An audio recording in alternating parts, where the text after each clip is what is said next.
যদি আজকে আবার সেই মহামানব পৃথিবীতে আসতো, সে জর্জ বার্নার্ড শো তিনি বলছিলেন, যদি আবার এই পৃথিবীতে আরবের নবী সে মুহাম্মদ রাসূলুল্লাহ সাল্লাল্লাহু আলাইহি ওয়াসাল্লাম যদি এই পৃথিবীর দায়িত্বভার যদি গ্রহণ করতেন, দেশ জাতি ধর্ম বর্ণ নির্বিশেষে সবাই আবার শান্তি লাভ করতে পারত।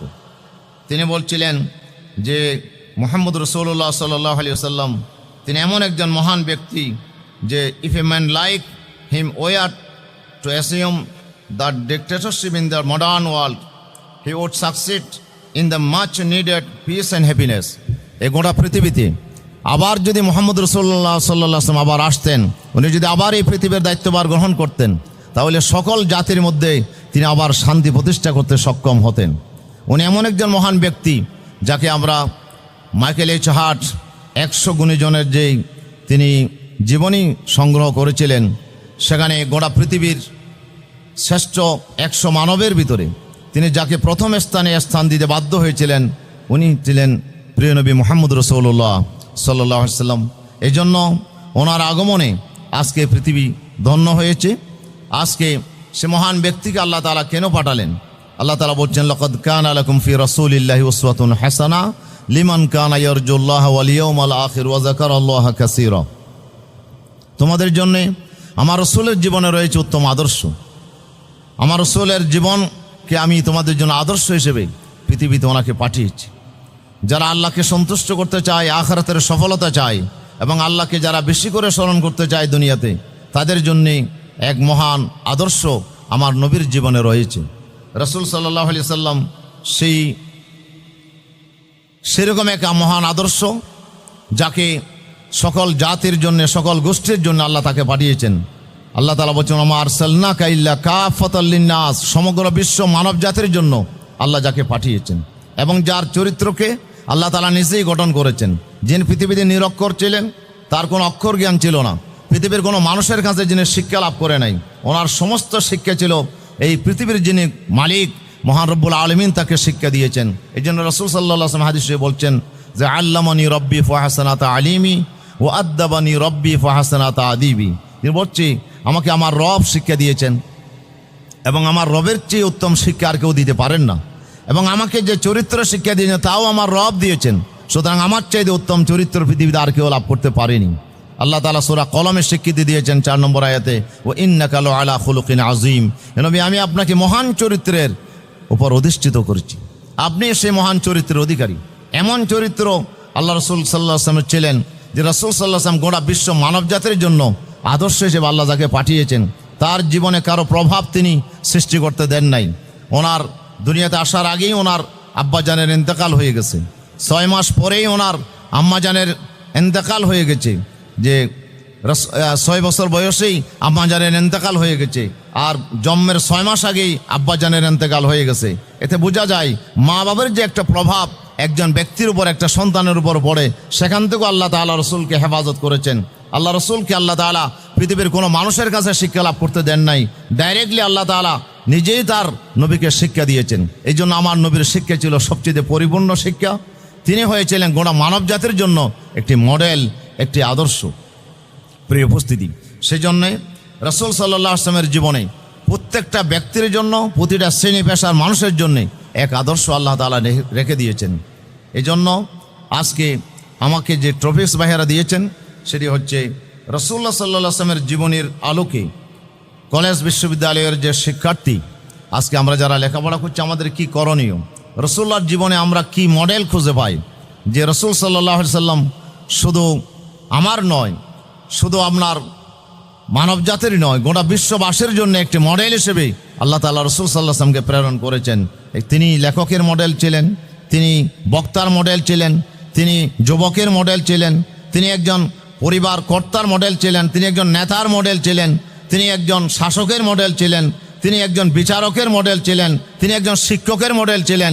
গোটা বিশ্বের প্রতিটা মানবের জন্য তিনি একটি আদর্শ হিসেবে আল্লাহ তাআলা ওনাকে পাঠিয়েছেন। সেই জন্য আজকে আমরা যারা শিক্ষা লাভ করার জন্যে এই কলেজ বিশ্ববিদ্যালয়ে যারা আমরা ছুটে আসি, আজকে আমাদের শিক্ষার্থী ভাইয়েরা, শিক্ষার্থী বোনেরা, আজকে তাদের জন্য আমার বিশ্বনবীর জীবনে রয়েছে এক মহান আদর্শ। রাসূল সাল্লাল্লাহু আলাইহি ওয়াসাল্লাম আমার যারা শিক্ষা লাভ করতে আসেন তাদের জন্য আল্লাহ রসুল ছিলেন সবচেয়ে বড় মহান আদর্শ। সেই কথাগুলো আজকে আমরা আলোচনা করব। রসুল সাল্লাল্লাহু আলাইহি সাল্লাম যুবকদেরকে সবচেয়ে ভালোবাসতেন, তরুণদেরকে সবচেয়ে বেশি গুরুত্ব দিয়েছেন। কোরআন এবং হাদিসে সবচেয়ে বেশি গুরুত্ব তরুণদেরকে দেওয়া হয়েছে। আজকে আমরা তরুণ বয়সেই তো আমরা লেখাপড়া করতে আসি। আল্লাহ তাআলা বলছেন ইন্নাহুম ফিতয়াতুন আমানু বিরাব্বিহিম ওয়াজিদনাহুম হুদা। সূরা কাহফে আল্লাহ বলছে কাহফের যারা গুহাবাসী ছিল তারা যুবক ছিল, তারা আল্লাহর প্রতি ঈমান এনেছিল এবং তাদেরকে আমি শপথ দেখিয়েছিলাম। প্রিয় উপস্থিতি, সেই যুবকদের ব্যাপারে রাসূল সাল্লাল্লাহু আলাইহি ওয়াসাল্লাম বলছিলেন কদ হালাফানিয়া শাবাব ওয়া খালিফানিয়া শুয়ুখ, যে আমাকে সবচেয়ে বেশি সহযোগিতা করেছে মক্কার যুবকেরা, আর আমার সবচেয়ে বেশি বিরোধিতা করেছে মক্কার বয়স্ক মানুষেরা। সেই মক্কার যুবকেরা রাসূল সাল্লাল্লাহু আলাইহি ওয়াসাল্লামকে সবচেয়ে বেশি ভালোবেসেছিলেন, যার কারণে যুবকদের এই সম্মিলিত প্রচেষ্টার কারণে আল্লাহ তাআলা দ্বীনকে, ইসলামকে বিজয়ী আসনে আল্লাহ তাআলা আসীন করেছিলেন অল্প সময়ের ব্যবধানে।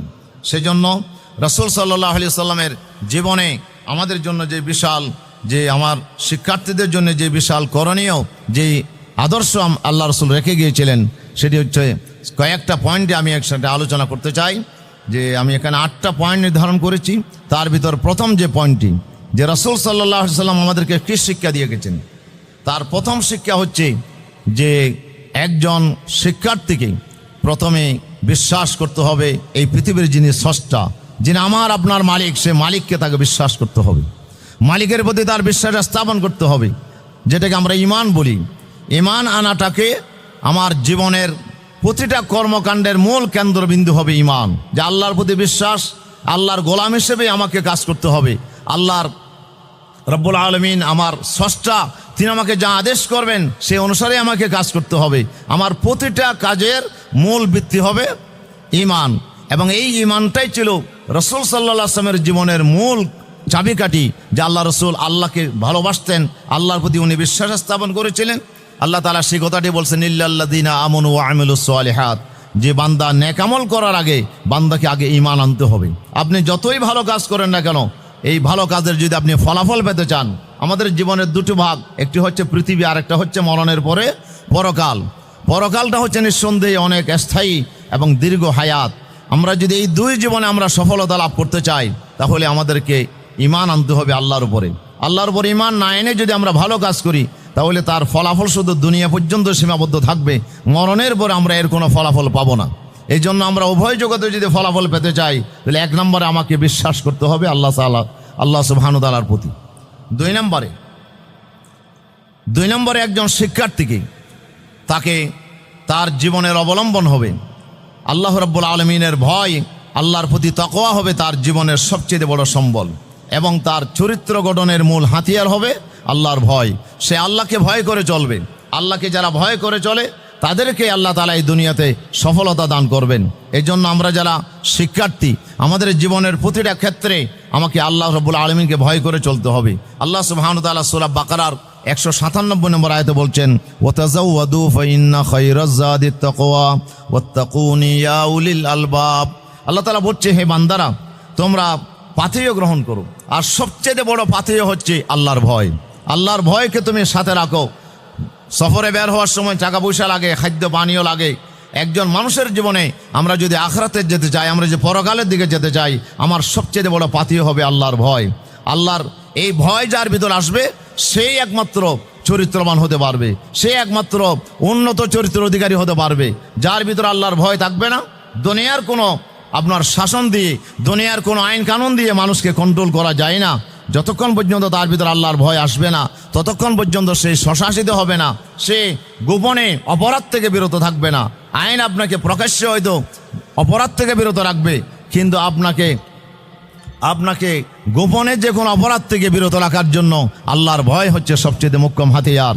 সাহাবাই আজমাইনেরা এই আল্লাহর ভয়কে তারা অর্জন করেছিল বলেই তারা সোনার মানুষে পরিণত হয়েছিল।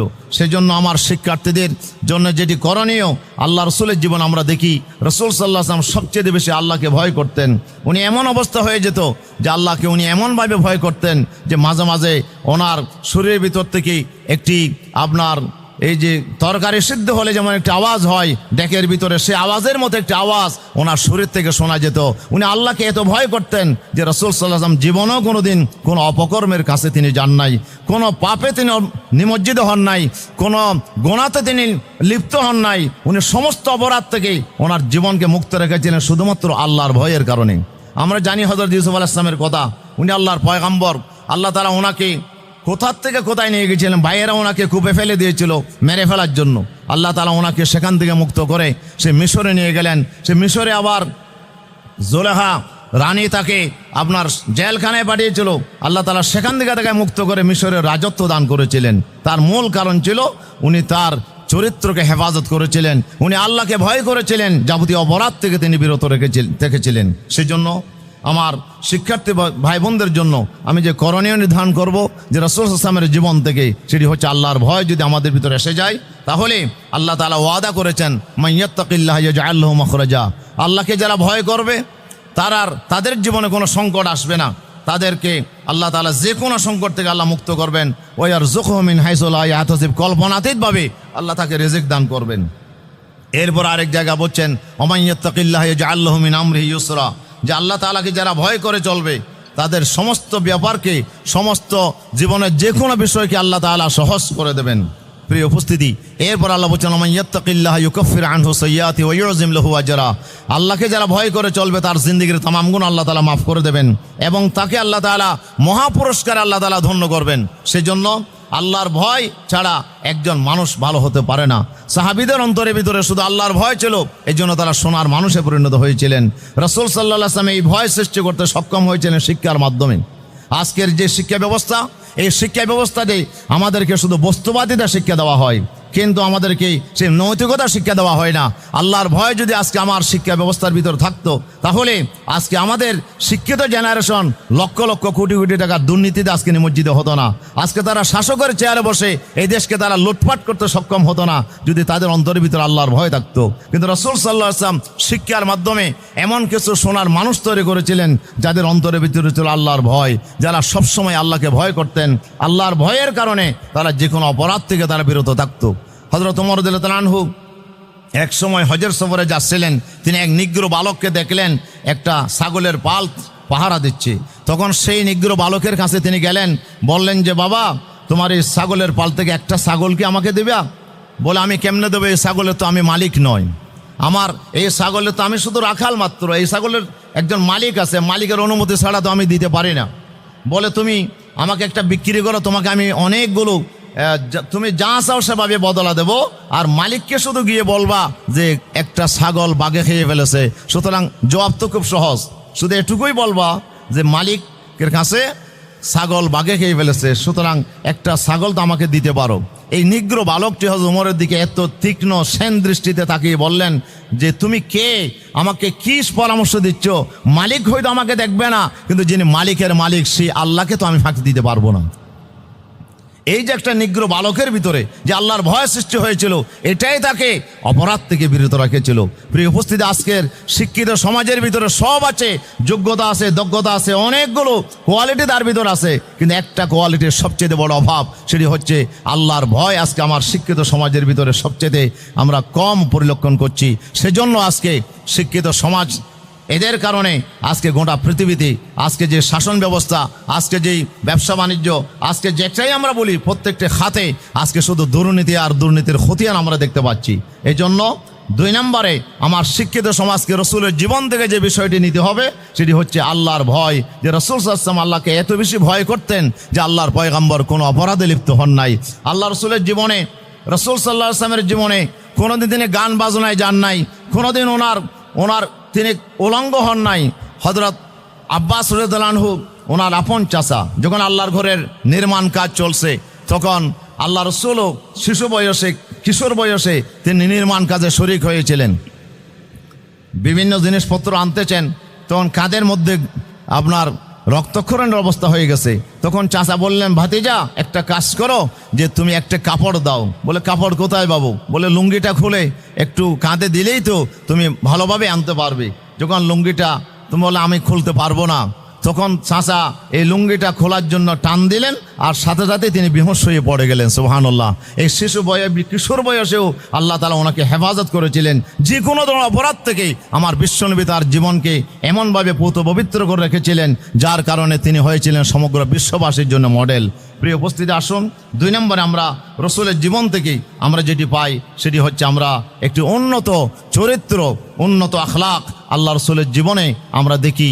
সেই মহান চরিত্র অনেকগুলো দিক আল্লাহ রসুলের জীবনে ফুটে উঠেছিল, যে রসুল সাল্লাল্লাহু আলাইহি সাল্লাম কোনোদিন কারো থেকে প্রতিশোধ গ্রহণ করেন নাই।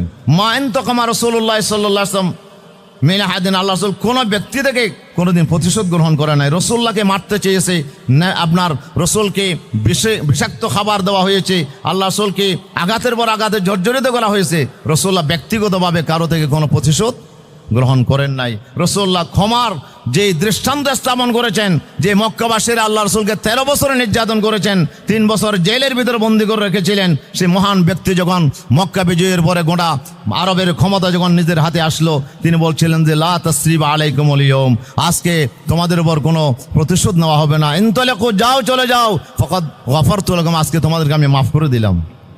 এই ক্ষমাশীলতার এই যে গুণ আমার নবীর ভিতরে, রাসূল সাল্লাল্লাহু আলাইহি সাল্লাম কোনোদিন কোনো খাবারের আপনার দুষ্টুটি বর্ণনা করতেন না। মা আবা রাসূলুল্লাহ সাল্লাল্লাহু আলাইহি সাল্লাম তাআমান কত, আল্লাহর পয়গম্বর কোনোদিন কোনো খাবারের দুষ্টুটি বর্ণনা করতেন না। পছন্দ হইলে খাইতেন, পছন্দ না হইলে খেতেন না। রাসূলুল্লাহ সবসময় দীর্ঘ সময় তিনি চুপ থাকতেন, তিনি কম আপনার কথা বলতেন আর শুনতেন বেশি।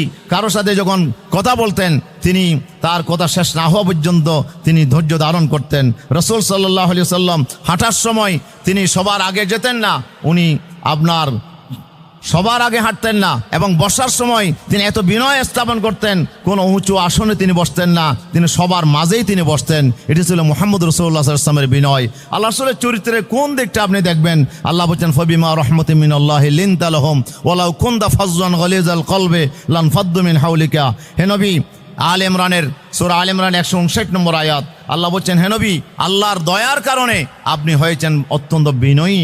যে এমন বিনয়ী, আপনি যদি কর্কশবাসী হতেন, আপনি যদি কঠোর হৃদয়ের মানুষ হতেন, তাহলে আপনার নিকট থেকে সাহাবীরা দূরে চলে যেত। আল্লাহ তাআলার দয়ার কারণে আপনি বিনয়ী হয়েছেন। মুহাম্মদ রাসূলুল্লাহ সাল্লাল্লাহু আলাইহি ওয়াসাল্লাম উনি বিনয়ের ক্ষেত্রে, উনি ধৈর্য ধারণের ক্ষেত্রে, উনি আপনার প্রতিশোধ প্রবণতা পরিহার করার ক্ষেত্রে উনি ছিলেন গোটা বিশ্ববাসীর জন্য আদর্শ। আজকে সে আদর্শ যদি আমরা ফলো করতে পারতাম, তাহলে আজকে দেশ জাতি আজকে আমরা উপকৃত হতে পারতাম। প্রিয় উপস্থিতি, রাসূল সাল্লাল্লাহু আলাইহি ওয়াসাল্লামের জীবন ছিল এরকম সুসময় সমৃদ্ধ। আল্লাহ রাসূলের চরিত্রকে জন্য আল্লাহ তাআলা বলছিলেন যে ওয়া ইন্নাকা লাআলা খুলুকিন আযীম। এরপরে 3 নম্বরে যে বিষয়টি বলতে চাই, রাসূল সাল্লাল্লাহু আলাইহি ওয়াসাল্লাম ছিলেন জ্ঞান অর্জনের ক্ষেত্রে, উনি ছিলেন সবার মডেল। জনের জন্য এত বেশি তিনি উদ্গ্রীব থাকতেন, উনি আল্লাহ তাআলার পক্ষ থেকে জ্ঞান অর্জন করার জন্য তিনি হেরা গুহায় গিয়েছিলেন। হেরা গুহাতে দীর্ঘদিন সাধনা করেছেন, আর সেখানেই তিনি লাভ করেছিলেন কোরআনে করিমের মতো এক মহাগ্রন্থ আল্লাহ তাআলা ওনাকে দান করেছিলেন, এবং তোনাকে আল্লাহ শিক্ষা দিয়েছিলেন ওয়াকুর রব্বে জিদনি ইলমা। নবী, আপনি এভাবে দোয়া করেন, আল্লাহ আমার জ্ঞান তুমি আরও বাড়িয়ে দাও। রাসূল সাল্লাল্লাহু আলাইহি ওয়াসাল্লাম আল্লাহর পক্ষ থেকে এত জ্ঞান তিনি অর্জন করছিলেন যে উতীতু ইলমাল আউয়ালিন ওয়াল আখিরিন, যে পূর্বে এবং আপনার পরবর্তী এবং পূর্ববর্তীদের সমস্ত জ্ঞান আল্লাহ তাআলা আমাকে দান করেছেন। আল্লাহ সুবহানাহু ওয়া তাআলার কাছ থেকে তিনি এত জ্ঞান লাভ করেছিলেন, সে জ্ঞান লাভের প্রতি আল্লাহ রাসূল এত বেশি আগ্রহ পোষণ করেছেন। এই জ্ঞান অর্জনটাকে আল্লাহ নবী ফরজ ঘোষণা করেছেন, তলাবুল ইলমি ফরিদাতুন আলা কুল্লি মুসলিম, প্রত্যেকটা মুসলিম নরনারীর উপরে জ্ঞান অর্জন করা ফরজ। সেজন্য আজকের ছাত্রী যারা, শিক্ষার্থী ভাই বোনেরা যারা, আজকে আমাদেরকে মডেল হিসেবে গ্রহণ করতে হবে নবী মুহাম্মদ রাসূলুল্লাহ সাল্লাল্লাহু আলাইহি ওয়াসাল্লামকে। আল্লাহ রাসূলের প্রথম শিক্ষা ছিল ইকরা, যে তুমি পড়ো, ইকরা বিসমি রাব্বিকাল্লাযী খলাক। আমাদের জ্ঞান হবে আল্লাহকে চেনার জন্য, আমাদের জ্ঞান অর্জনের মূল উদ্দেশ্য হবে আল্লাহর পরিচয় লাভ করার জন্য। আসুন আমরা আমাদের সময়কে আমরা ব্যবস্থাপনা করি। আমরা ক্লাসের বাইরে আজকে আমরা পড়তে চাই না। ক্লাসের বাইরে অনেকগুলো গবেষণার বই আমাদের জন্য ছড়িয়ে ছিটিয়ে আছে। আজকে গবেষণার ক্ষেত্রে মুসলিম জাতি আজকে অনেকটা পিছনে, যার কারণে গোটা পৃথিবীর নেতৃত্ব আজকে অমুসলিমরা দিচ্ছে।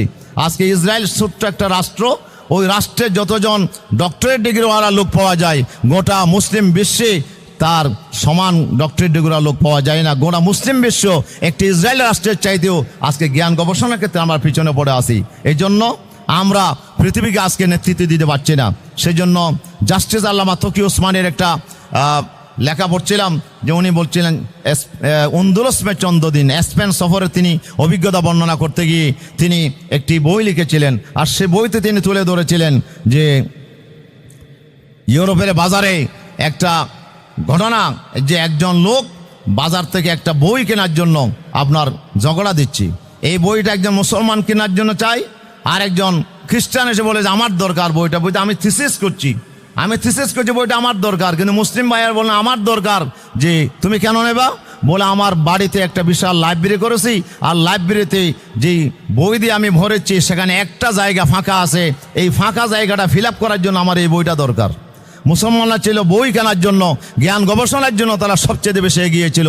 আজকের মুসলিম জাতি আমরা জ্ঞান গবেষণার ক্ষেত্রে আজকে আমরা পিছিয়ে পড়েছি, যার কারণে আজকে গোটা পৃথিবীর নেতৃত্ব আজকে মুসলমানদের হাত থেকে আজকে সরে গেছে। এই জন্য আমরা যারা মুসলমান, আমাদের জন্য আল্লাহর রসুল সাল্লাল্লাহু আলাইহি সাল্লাম জ্ঞান গবেষণাকে ইবাদত হিসাবে স্থির করেছেন। আমরা যদি জ্ঞান অর্জন করি এটা আমাদের জন্য ইবাদত হবে, এবং এই জন্য আমাদেরকে অবসর সময়কে কাজে লাগাতে হবে। রসুল সাল্লাল্লাহু আলাইহি ওয়াসাল্লাম বলছেন নি'মাতান মাগবুনুন ফীহিমা কাসীরুম মিনান নাস, দুটো নিয়ামত আছে যে দুটো নিয়ামতের ব্যাপারে মানুষ সবচেয়ে বেশি ক্ষতিগ্রস্ত, প্রতারিত হয়। তার ভিতরে একটি হচ্ছে স্বাস্থ্য, আর একটি হচ্ছে অবসর সময়। এই অবসর সময়টাকে আমাদের জ্ঞান অর্জনের কাজে লাগাতে হবে। ইমাম মুহাম্মদ রাহমাতুল্লাহ আলাইহির জীবনে আমরা দেখি উনি জ্ঞান সবক নিতে গিয়েছিলেন ইমাম শাফি রাহমাতুল্লাহ আলাইহির কাছে। শাফি রাহমাতুল্লাহ বলছেন যে আমার তো পড়ার সময় নাই, একটা সময় আছে, আমি বাজারে যাওয়ার সময় হাঁটার পথে, যে আমি যখন সওয়ারিতে থাকবো এই পথের মধ্যে তুমি আমার থেকে শিখতে পারো। ইমাম মুহাম্মদ আল্লাহ এই শর্তে তিনি আপনার রাজি হয়ে গেলেন, ঠিক আছে আমি ওই সময়ই আপনার বাজারে যাওয়ার সময় আপনি সওয়ারিতে থাকবেন, আমি হেঁটে হেঁটে আপনার নিকট থেকে জ্ঞান শিখবো। এটি ছিল মুসলমানদের জ্ঞান পিপাসা। এই জন্য আজকে এই জ্ঞান পিপাসাকে আমাদের কাজে লাগাতে হবে। আমরা যদি আবারও সেই জ্ঞান পিপাসু হতে পারি তাহলে পৃথিবী আবার কর্তৃত্ব আমাদের মুসলমানদের হাতে আসবে ইনশাআল্লাহ। প্রিয় উপস্থিতি, এই জন্য 4 নম্বরে আমি যে বিষয়টা বলবো, আজকের শিক্ষার্থীদের চরিত্রকে রক্ষার জন্য সবচেয়ে বেশি প্রয়োজন সেটি হচ্ছে ভালো সঙ্গ। সৎসঙ্গে স্বর্গবাস, অসৎসঙ্গে সর্বনাশ। রসুল সাল্লাল্লাহু আলাইহি ওয়াসাল্লাম সঙ্গকে বোঝাতে গিয়ে আল্লাহ রসুল 2টা ব্যক্তির উদাহরণ দিয়ে, একজন হচ্ছে আতর বিক্রেতা, আরেকজন হচ্ছে ওই কামার, যে লোহা পুড়িয়ে আপনার বিভিন্ন দা খন্দা এগুলো তৈরি করে। সে কামার আর আতর বিক্রেতা, 2 জনের সাথে রাসূল সাল্লাল্লাহু আলাইহি ওয়াসাল্লাম তুলনা দিয়েছেন। আতর বিক্রেতার কাছে যদি আপনি যান, পয়সা থাকলে আপনি কিনবেন, যদি না থাকে আপনি ওখানে বসবেন, সে আপনাকে একটু হলে লাগাই দেবে, ইম্মাই হুজিকা, অথবা লাগাই যদিও না দেয় তারপরও আতর বিক্রেতার কাছ থেকে আপনি সুগন্ধি পাবেন। এটি হচ্ছে সৎসঙ্গের উদাহরণ। আজকে আমরা চরিত্র আমাদের নষ্ট হয়ে যাচ্ছে শুধু একটা কারণে, যে আজকে আমাদের শিক্ষার্থীরা বিভিন্ন খারাপ সঙ্গের সাথে মেশার কারণে আজকে আমাদের আখলাক, আমাদের চরিত্র, আজকে আমাদের সবগুলোই আমরা হারাচ্ছি। এই জন্য আমাদের দরকার আজকে ভালো বন্ধু নির্বাচন করা, ভালো সঙ্গী নির্বাচন করা, যে ভালো সঙ্গী আমাকে জ্ঞান অর্জন উদ্বুদ্ধ করবে, যে ভালো সঙ্গী আমাকে নামাজের দিকে নিয়ে যাবে, যে ভালো সঙ্গী আমাকে সত্যবাদিতা শিক্ষা দেবে, সে ভালো সঙ্গী আমাকে আপনার আখলাক শিক্ষা দেবে। এই ধরনের ভালো বন্ধু যদি আমরা নির্বাচন করতে পারি, রাসূল সাল্লাল্লাহু আলাইহি ওয়াসাল্লাম বলছেন আলাল মারু আলা দীনি খলিলিহি ফালইয়ানজুর আহাদুকুম মান ইউখালিল। একজন ব্যক্তিকে তোমরা মূল্যায়ন করবে তার বন্ধুর অনুপাতে। বন্ধু যদি ভালো হয় তাহলে লোকটা ভালো হবে, আর বন্ধু যদি খারাপ হয় তাহলে লোকটার চরিত্র খারাপ হয়ে যাবে। এই জন্য খারাপ সঙ্গ থেকে আজকের শিক্ষার্থীরা যদি দূরে থাকতে পারে, ভালো সঙ্গী যদি আমরা নিতে পারি, ইনশাআল্লাহ আমাদের চরিত্রের ভিতরে আমূল পরিবর্তন আসবে, এতে কোনো সন্দেহ নাই। 5 নম্বরে যে বিষয়টি আমি সঙ্গে বলতে চাই সেটি হচ্ছে আমাদের চরিত্রকে হেফাজত করার জন্য পবিত্রতা। আল্লাহ তাআলা নির্দেশ দিয়েছেন কুল্লিল মুমিনিনা ইয়াগুদ্দু মিন আবসারিহিম ওয়া ইয়াহফাজু ফুরুজাহুম। আমাদের টিনেজার যে বয়স, এই বয়সটা আমাদের এখন পরিবেশ যেটি সামাজিক যে বাস্তবতা, এই বাস্তবতায় আমরা চরিত্রকে আমরা হত্যা করা আমাদের জন্য খুব কঠিন হয়ে যায়। এই জন্য ইসলাম বলেছে যে আমরা চরিত্রকে হেফাজত করব, পবিত্রতা অর্জন করব, দৃষ্টিকে আমরা সংযম করব। আমরা কেউকে যদি কোনো নারী পুরুষ আপনার এমনভাবে তারা অঙ্গাঙ্গিভাবে থাকবে না যে একজন আরেকজনের সাথে ফ্রি মিক্সিং হবে, বরঞ্চ ইসলাম বলছে পুরুষের সামনে নারী বললে পুরুষ তার চোখকে নিচু করবে, আর নারী পুরুষের সামনে বললে তার চোখকে নিচু করবে। ওয়াকুল্লিল মুমিনাতি ইয়াগুদ্দুনা মিন আবসারিহিন্না। এটি হচ্ছে দৃষ্টিকে যারা হেফাজত করতে পারবে তারাই তার চরিত্রকে রক্ষা করতে পারবে। এই জন্য আমাদের দৃষ্টিকে সংযত করা এবং চরিত্রকে পবিত্র রাখা, এটা আমাদের জন্য দরকার। 6 নম্বর যে বিষয়টি আমি বলতে চাই সেটি হচ্ছে গোটা পৃথিবীকে নেতৃত্ব দেওয়ার জন্য আজকের যুব সমাজ, আজকের যে শিক্ষার্থী, এরাই তো আগামী দিনের ভবিষ্যৎ। এই পৃথিবীর নেতৃত্ব তো আপনাদের জন্য অপেক্ষা করছে। এই নেতৃত্ব দেওয়ার জন্য আপনাদেরকে এগিয়ে আসতে হবে। আল্লাহ রাসূল বলছেন, আল্লাহ কুল্লুকুম রাইন ওয়া কুল্লুকুম মাসউলুন আন রাইয়াতিহি, তোমরা সবাই দায়িত্বশীল, আর এই দায়িত্বের ব্যাপারে একদিন অবশ্যই আল্লাহর কাছে তোমাকে জবাবদিহি করতে হবে। সেই জন্য আমাদের দরকার এখন এই পৃথিবীর নেতৃত্বভার আমাদের গ্রহণ করা। সৎ মানুষেরা যদি এগিয়ে না আসে এই পৃথিবী আবার ধ্বংস হয়ে যাবে। এই জন্য এক কবি বলছিল, ইজা কানাল গোরাবু দলিলা কওমিন সায়াহদিহিম তরিকাল হালিকিনা, একজন কাক যদি কোনো জাতির নেতা হয়ে যায়, রাহবার হয়ে যায়, তাহলে কাকের গন্তব্যস্থল কোথায়?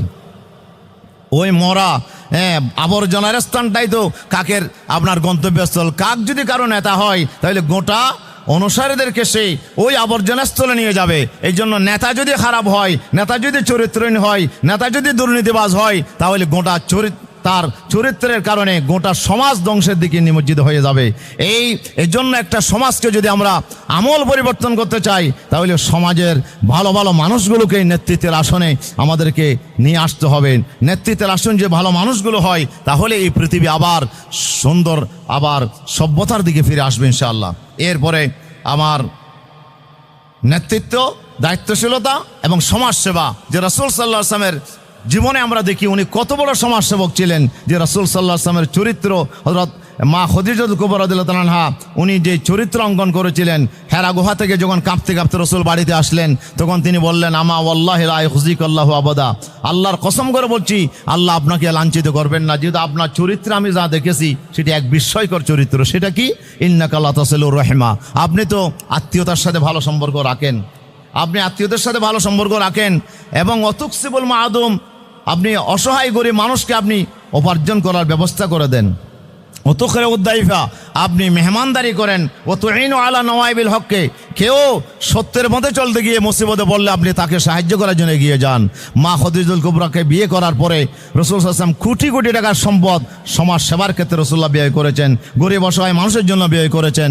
এই যে সমাজ সেবার যে দৃষ্টান্ত আমরা রাসূলের জীবনে পাই, এটি পৃথিবীর কোনো মানুষের জীবন আমরা দেখি না। রাসূল সাল্লাল্লাহু আলাইহি ওয়াসাল্লাম ছিলেন এরকম সমাজসেবক। আজকের যুব সমাজকে, আজকের নেতৃত্বকে সেদিকে আমাদেরকে মনোযোগ দিতে হবে। আমার বিশেষ করে গরিব অসহায় অনেক ছাত্র ছাত্রীরা আছেন, তাদের পাশে আমাদেরকে দাঁড়াইতে হবে। যারা কোনো বিপদে পড়ছে তাদের পাশে দাঁড়াইতে হবে। এভাবে যদি আমরা এগিয়ে আসতে পারি, তাহলে আমরা হব রাসূল সাল্লাল্লাহু আলাইহি ওয়াসাল্লামের চরিত্রের উত্তম অনুসারী। 7 নম্বরে আমাদের ভিতরে ধৈর্য এবং ইতিবাচকতা থাকতে হবে। ধৈর্য ছাড়া ব্যক্তি জীবনে সফলতা লাভ করতে যায় না। রাসূল সাল্লাল্লাহু আলাইহি ওয়াসাল্লামের জীবনে ছিল ধৈর্য। রাসূল ছিলেন এত মানসিকভাবে এত দৃঢ় চিত্ত যে আল্লাহ রাসূল ছিলেন পাহাড়ের চাইতেও দৃঢ়। আল্লাহ বলেন, ও ইন কানা মাকরুহুম লিতাজুলা মিনহুল জিবাল, যে ষড়যন্ত্র এমনভাবে হয়েছে রসুলের বিরুদ্ধে পাহাড় পর্যন্ত ডলে যাবে। পাহাড় হচ্ছে মুহাম্মদ রাসূলুল্লাহ সাল্লাল্লাহু আলাইহি ওয়াসাল্লাম। তিনি এমনভাবে দৃঢ়ভাবে আল্লাহর উপর ভরসা করে ময়দানে টিকেছিলেন। ওই গারে সুরে হিজরতের রাতে যখন সুর গুহার মধ্যে রাসূলুল্লাহ আশ্রয় নিয়েছিলেন, তখন আল্লাহ রাসূলকে ধরার জন্য কাফেররা গিয়েছিল গুহার মুখ পর্যন্ত। তখন আবু বকর সিদ্দিক সাথে ছিলেন, হুজুর এখন আমি ভয় পাচ্ছি, কাফেররা যদি একটু উঁকি মারে আমাদেরকে ধরে ফেলবে। রাসূল বলেন, চিন্তা করো না, ইয়া সাহিবি লা তাহজান ইন্নাল্লাহা মা'ানা। তিনি বলছিলেন, আবু বকর চিন্তা করো না, আমরা তো দুইজন নয়, আমরা এখানে 3 জন, আমাদের সাথে আল্লাহ আছে। আল্লাহর প্রতি ওনার যে ভরসা ছিল, ওনার যে দৃঢ়তা ছিল, এই কারণে গোটা পৃথিবী বিরোধিতা করেছে, এরপর আল্লাহ রসুলকে টলাতে পারে নাই। রাসূল ইসলামের জীবনে ছিল এক মজবুতি, এক দৃঢ়তা। এই জন্য সত্যের উপরে, ন্যায়ের উপরে আমাকে অটল অবিচল থাকতে হবে। সর্বশেষ 8 নম্বর যে বিষয়টি, আমরা যেটাকে ভালো মনে করব, আমরা যে সত্যকে ধারণ করব, সেই সত্যের দিকে আমরা মানুষকে দাওয়াত দেব। রাসূল ইসলামের জীবনটা ছিল সে দাওয়াতি কাজে, গোটা জীবন তিনি অক্ষ করেছিলেন। আল্লাহ রাসূলের গোটা জীবন ছিল দাঈন ইলাল্লাহি বিইজনিহি ওয়া সিরাজাম মুনিরা। তিনি মানুষকে দাওয়াত দিয়েছেন, তার কথা দিয়ে দাওয়াত দিয়েছেন, তার চরিত্র দিয়ে দাওয়াত দিয়েছেন। রাসূল সাল্লাল্লাহু আলাইহি ওয়াসাল্লামের তার কথা দিয়ে, কাজ দিয়ে তিনি মানুষকে দাওয়াত দিয়েছেন। সুতরাং আমরাও হব, আমার এই গোটা সমাজকে ভালো পথে নিয়ে আসার জন্য আমরা হব দাঈ ইলাল্লাহ। আমরাই আল্লাহর দিকে, রাসূলের আদর্শের দিকে আমরা মানুষকে ডাকবো, আর নিজেকে চরিত্রের ভিতরে রাসূলের আদর্শকে আমরা লালন করবো ইনশাআল্লাহ। যদি আমরা এটুকু করতে পারি, ইনশাআল্লাহ এই সমাজ হবে আবার একটি সোনালী সমাজ, আমরা ফিরে পাবো। আল্লাহ সুবহানাহু ওয়া তাআলা আমাদের এই বাংলাদেশকে একটি সোনার সমাজে যেন আমরা রূপান্তরিত করতে পারি। আজকের এই যে যুব সমাজ আমাদের সামনে আছে, আজকের যে যুবক যুবতী, তারাই হচ্ছে আগামী দিনের ভবিষ্যৎ। আজকের যে সাদিক কাইমেরা, ওনারা যে আন্দোলন, ওনারা যেই সততার পক্ষে, ন্যায়ের পক্ষে, জুলুমের বিরুদ্ধে ওনারা যে অবস্থান নিয়েছিলেন, আজকে কয়েকজন সাহসী যুবকের দৃঢ়তার কারণে আজকে দেশে আমরা যে পরিবর্তন আমরা লক্ষ্য করছি। আজকের যুবকেরা যদি আবার সেই দৃঢ়তার দিকে সামনে ফিরে আসে, আমরা যদি আবার ঐক্যবদ্ধ হতে পারি ইনশাআল্লাহ, তাহলে গোটা বাংলাদেশ একটি সোনালী সমাজে পরিণত হবে। এখানে কোনো মানুষ ধর্মের কারণে নিগৃহীত হবে না, এখানে কোনো মানুষ সাম্প্রদায়িকতার কারণে নিগৃহীত হবে না, এখানে কোনো মানুষ তার অভাবের কারণে কষ্ট পাবে না। একটি সুন্দর, একটি ভ্রাতৃত্বপূর্ণ সমাজ আমরা ফিরে পাবো ইনশাআল্লাহ। এই জন্য কারিগর হচ্ছে আমার যুব সম্প্রদায়। আজকে যারা শিক্ষিত, আজকে যারা শিক্ষার্থী, ওনারাই হচ্ছে আগামী দিনের ভবিষ্যৎ। এই জন্য আসুন, আমি আমার সামনে যে শিক্ষার্থীদেরকে আমি দেখতে পাচ্ছি, আমি আশা করি যে আমাদের জীবনে যদি আমরা রাসূল সাল্লাল্লাহু আলাইহি ওয়াসাল্লামকে যদি আমরা ফলো করতে পারি, তাহলে আমরা হব সবচেয়ে বেশি, আমরা হব সোনার মানুষ, আমরাই হব শ্রেষ্ঠ মানুষ। সেই জন্য দেখা যায় রুশ উপন্যাসিক ছিল সেই লিও টলস্টয়। ওনাকে খ্রিস্টানেরা ওনাকে সমাজচ্যুত করেছিল 1903 সালে। এরপরে উনি সবচেয়ে বেশি আল্লাহ রসুলকে উনি ফলো করতেন, রসুল্লাহর জীবনকে তিনি ফলো করতেন। উনি যখন 1913 সালে রেল স্টেশনে যখন উনি মারা যাওয়ার পরে ওনার শরীর যখন চেক করা হলো, তখন ওনার পকেটের ভিতরে একটা বই পাওয়া গেল। সে বই ছিল the saying of the Muhammad সাল্লাল্লাহু আলাইহি সাল্লাম, যে আল্লাহ রসুলের বাণীগুলো উনি তার সেই বই আকারে উনি সাথে রাখতেন, এগুলো পড়তেন। একজন খ্রিস্টান হয়েও আমার রসুলকে তিনি ফলো করতেন, রসুল্লাহকে ভালোবাসতেন। আসুন আমরা মানুষ হিসেবে যদি আমরা শ্রেষ্ঠ হতে চাই, তাহলে মহামানব মুহাম্মদ রাসূলুল্লাহ সাল্লাল্লাহু আলাইহি ওয়াসাল্লামের জীবনের প্রতিটা বাঁকে বাঁকে ওনার চরিত্রের বিভিন্ন দিককে আমাদেরকে অনুসরণ করতে হবে। আমরা যদি রসুলকে অনুসরণ করতে পারি, আমরাই হব জ্ঞানী, আমরাই হব সেরা, আমরাই হব শ্রেষ্ঠ, আমরাই হব সবচেয়ে বেশি সভ্য। রসুল সাল্লাল্লাহু আলাইহি ওয়াসাল্লাম এই কাজটি তো তিনি করেছিলেন। আল্লাহ রসুলের পাশ দিয়ে একটা লাশ চলে যাচ্ছিল, হুজুর বসার থেকে দাঁড়িয়ে গেলেন। হুজুর আপনি দাঁড়ালেন কেন? সাহাবীরা প্রশ্ন করলেন। হুজুর বলেন একটা লাশ চলে যাচ্ছে, হুজুর আপনি কি জানেন সেই লাশটা কি, কার লাশ? বলে আমি তো জানি না। বলে ইয়া রাসূল, এটা তো একজন ইহুদির লাশ। হুজুর বললেন সে ইহুদি হোক না, অসুবিধা কি? আলাইসাত নাফসা, সে কি কোনো মানুষ নয়? সে তো আমার মতো একজন মানুষ, তার জীবনের শেষ নিঃশ্বাস ত্যাগ করে সে দুনিয়া থেকে চলে যাচ্ছে। এই জন্য মানুষ হিসেবে তাকে শ্রদ্ধা করা, তাকে ভালোবাসা, এটি আমার মানবিকতার গুণ। সুবহানাল্লাহ। রাসূল সাল্লাল্লাহু আলাইহি সাল্লাম এই জন্য একজন মানবিক মানুষ ছিলেন। আজকে যদি আমরা মানবিক একটা দেশ গড়তে চাই, তাহলে মানবিক মুহাম্মদ সাল্লাল্লাহু আলাইহি সাল্লামকে আমাদের অনুসরণ করতে হবে। আমি গতকালও বলছিলাম যে রাসূল সাল্লাল্লাহু আলাইহি ওয়াসাল্লাম মসজিদে আলোচনা করছিলেন, ওনার আলোচনার বৈঠকে এক গ্রাম্য লোক এসে বসেছিল। রসুলের কথাগুলো তার এত ভালো লাগলো। পেশাবের ব্যাগ আসছে, কিন্তু এখন চিন্তা করে পেশাব করতে গেলেই তো রসুলের এই দামি কথাগুলো আমি মিস করব, আমি তো হারিয়ে ফেলবো। এই জন্য উঠতে মন চায় না, কিন্তু পেশাবের ব্যাগ তো বেশি আসছে, উনি করবে কি বেচারা? মসজিদের ভিতরে পেশাব করে দিলেন, করা শুরু করে দিলেন। সাহাবীরা ধমক দেওয়া শুরু করলো। আল্লাহ রাসূল বললেন থামো, দাঁড়াও, ছেড়ে দাও তাকে, সে পেশাব করো, তাকে পেশাব করতে বাধা দিও না। রসুল্লাহ কত বড় সাইন্টিফিক ছিলেন। আজকের বিজ্ঞান বলছে যে পেশাব করা অবস্থায় পেশাবকে আটকে রেখো না, এতে শরীরের ক্ষতি হবে, স্বাস্থ্যের ক্ষতি হবে। রসুল সাল্লাল্লাহু আলাইহি ওয়াসাল্লাম সেদিন বারণ করেছিলেন সাহাবীদেরকে, খবরদার তাকে ধমক দিও না, সে পেশাব করে ফেলুক। পেশাব শেষ করার পরে রসুল্লাহ বললেন যে তোমরা এক বালতি পানি আনো, পানিগুলো ঢেলে দাও পেশাবের উপরে। মসজিদ পরিষ্কার হয়ে গেল। এরপরে লোকটাকে ডেকে হুজুর বললেন যে বাবা, যে এই মসজিদটা আল্লাহর ইবাদতের জন্য নির্মিত হয়েছে, একটা অপবিত্র করা আমাদের কারো উচিত নয়। সুতরাং সামনে থেকে তুমি এটাকে, এই ব্যাপারে তুমি সতর্ক থাকবে। রসুল্লাহর এই নসিহত তার জীবনে এমনভাবে কার্যকরী হয়েছিল যে একজন মানুষের প্রতি ওনার যে কত মানবিকতা ছিল, এটাই আজকে প্রমাণ করে। আজকের এই ঝঞ্ঝা বিক্ষুব্ধ এই সময়ে আজকে একজন মানবিক ব্যক্তিকে আমাদের অনুসরণ করতে হবে, আর উনি হচ্ছে মানবতার শ্রেষ্ঠ বন্ধু, মানবতার মূর্ত প্রতীক নবী মুহাম্মদ রাসূলুল্লাহ সাল্লাল্লাহু আলাইহি ওয়াসাল্লামকে যদি আমরা অনুসরণ করতে পারি, আজকের শিক্ষিত জেনারেশন আজকে যে অনুসরণ করতে পারে, আজকে গোটা বাংলাদেশ আবার একটি শোভাতাস বয়ে যাবে ইনশাআল্লাহ। আজকে আমরা দেখতে পাচ্ছি প্রায় সবগুলো ইউনিভার্সিটিতে, কলেজে আজকে আল্লাহ রসুলকে ধারণ করার জন্য, রসুলের আদর্শকে ফলো করার জন্য আজকের যুবক যুবতীরা এগিয়ে আসছে। আলহামদুলিল্লাহ, এটি আমাদের জন্য বড় সুখবর। এই জন্য আমরা আশাবাদী এই বাংলাদেশে একটি পরিবর্তন আসবে ইনশাআল্লাহ, যে আমরা অনুসরণ করব নবী মুহাম্মদ রাসূলুল্লাহ সাল্লাল্লাহু আলাইহি ওয়াসাল্লামকে। আজকে আমরা যদি সেটা করতে না পারি, তাহলে আমরাই এই জমিন থেকে আমরাই হারিয়ে যাব। আজকে সেটা রসুলের আদর্শকে আজকে অনুসরণ করছে কাফেরেরা, রসুলের আদর্শকে অনুসরণ করছে আজকে বিধর্মীরা। আজকের জাপানে আমার এক বন্ধু গিয়েছিল, সে বন্ধু বলল যে আমি সকালে যখন গেলাম, জাপানে প্রথম গেলাম, তো জাপানে যাওয়ার পরে আমি চিন্তা করলাম ফজরে নামাজ পড়ে একটু ঘুমাই, যেহেতু অভ্যাস আছে বাংলাদেশে। তো আমি ঘুমাইলাম যে একটু 8টা-9টা করে উঠে নাস্তা করতে যাব। তো দেখি যে 8টা-9টা করে যখন গেছি দেখি যে সব দোকান বন্ধ। কি ব্যাপার, দোকান বন্ধ কেন? বলে সব তো কাজে চলে গেছে। তো এখানে কি নাস্তা করার, নাস্তা তো অনেক আগেই হয়ে গেছে, অনেক আগেই তারা ভোরে উঠেছে। ওরা আর ঘুমাতে যায় না, ওরা চলে যায় কাজের ভিতরে। রাসূল ইসলাম দোয়া করেছেন, আল্লাহুম্মা বারিক লি উম্মতি ফি বুকুরিহা, হে আল্লাহ আমার উম্মতের জন্য সকালবেলায় তুমি বরকত দাও। রাসূল সাল্লাল্লাহু আলাইহি সাল্লাম এমন শিক্ষা দিয়েছিলেন, আল্লাহর পয়গম্বর খুব ভোরেই উঠে যেতেন। এটি ছিল আল্লাহ রাসূলের সুন্নাহ। রাসূলকে যদি আমরা ফলো করতে পারি, এই জন্য এক মনীষী বলছিল যে তুমি যদি জ্ঞানী হতে চাও, তুমি যদি সম্পদশালী হতে চাও, তাহলে early to bed early to rise, যে তুমি সকাল সকাল বিছানায় যাও, সকাল সকাল উঠো। It makes a man healthy, wealthy and wise. এটাই একজন ব্যক্তিকে স্বাস্থ্যবান করে, এটাই একজন ব্যক্তিকে আপনার জ্ঞানী করে, এটাই একজন ব্যক্তিকে সম্পদশালী করে। আপনি যদি সম্পদ অর্জন করতে চান, আপনি যদি জ্ঞান অর্জন করতে চান, আপনি যদি নিজেকে শ্রেষ্ঠ বানাতে চান, তাহলে রসুলকে ফলো করতে হবে। আসুন আমরা মুহাম্মদ রাসূলুল্লাহ সাল্লাল্লাহু আলাইহি ওয়াসাল্লামকে জীবনের সকল ক্ষেত্রে আমরা ফলো করার চেষ্টা করি। আজকের শিক্ষার্থীরা যদি আমার রসুলকে আদর্শ হিসাবে গ্রহণ করে, তারাই হবে পৃথিবীর সেরা মানুষ। আল্লাহ সুবহানাহু ওয়া তাআলা আমাদের সবাইকে এগিয়ে আসার তৌফিক দান করুন। আমি আমার পক্ষ থেকে আজকের অডিয়েন্সকে আমি আন্তরিক অভিনন্দন জানাই।